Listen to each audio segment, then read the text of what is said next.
Goizeko 10:49 minutu igaro dira, hurrengo egunean ari gara grabatzen, izan ere atzo Altsasuko Burunda pilotalekuan Ezkurdiak eta Iztuetak Larrazabal eta Rezustaren aurka jokatu zuten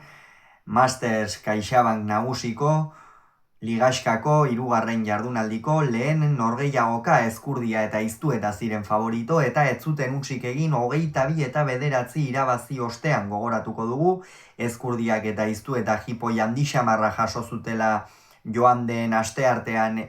joan den larun batean Elizondon, 22-4 irabazi zieten Peio Etxeberriak eta Mari Ezkurrenak, eta Larrazabalek eta Rezustak berriz joan den astean atsedena izan zuten, eta gaurkoa, atzokoa izan zuten bigarren norgehiagoka, eta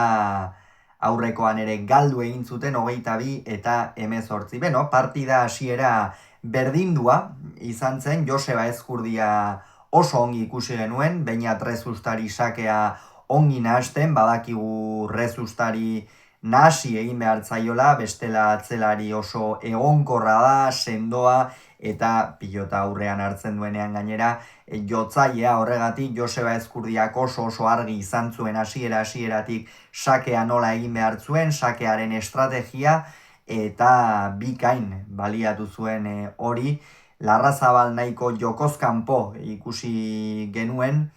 eta lehen etenaldira egia esan 8-5 izan ziren aurretik Ezkurdia eta Iztueta, eta hortik aurrera Martxel Iztuetak eman zuen erakustaldia apartekoa izan zen.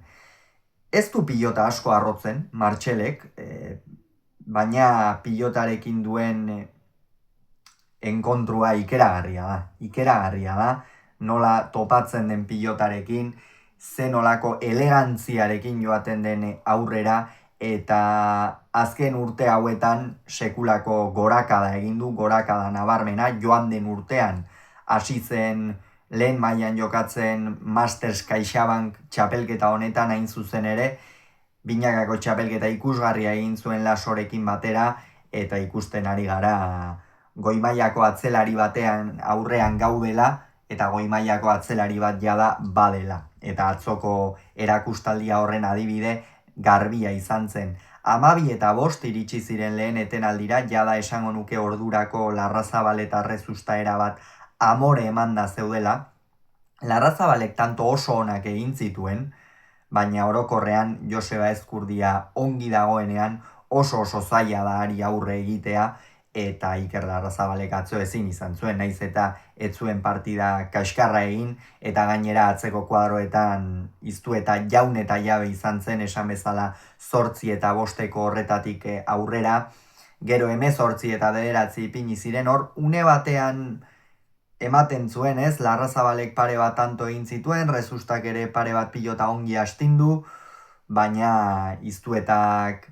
bikain eutsi zion partidari, aukera zuenean ozkaka bidaltzen du gainera pilota atzera, ematen dionean pilota ozkaka sartzen da, eta begira Rezusta ezkerra izanik ere zenolako pilotak aiztoak sartu zizkion, 2 errebote, 7-8 egindakorekin benetan, aparteko erakustaldia eman zuen atzo hauean Martxel Iztuetak Altsasun, eta bikotearentzat moralki oso positiboa den garaipena izan zen atzo, izan ere zerrobe 22-4 jipoi baten ostean, ez, oso mingarriak izaten dira partida horiek, batek irabazi eta bestea galdu egiten du pilotan, baina 22-4 galtzea oso mingarria da, tantoa beraxagatik ere, baina atzo 22-9 errekuperatu zuten nolabaitean bai maila, bai konfiantza eta baita tantoa beraxa ere, egin batean, eta alde horretatik noski pozik izango dira Ezkurdia eta Rezusta aldiz. Larrazabalek eta Rezustak ja geratzen zaizkien partida guztiak irabazi beharko dituzte, aukeraren bat izan nahi badute lehenengo 4 sailkatu horien artean sartzeko, ez dute lan bat ere erraza izango, baina ikusiko dugu, ea zer gertatzen den. Une honetan esan bezala Ezkurdiak eta Iztuetak 2 puntu dituzte, punturik gabe jarraitzen dute Larrazabalek eta Rezustak. Ezkurdiak eta Iztuetak 22, Larrazabalek eta Rezustak 9, Altsasun.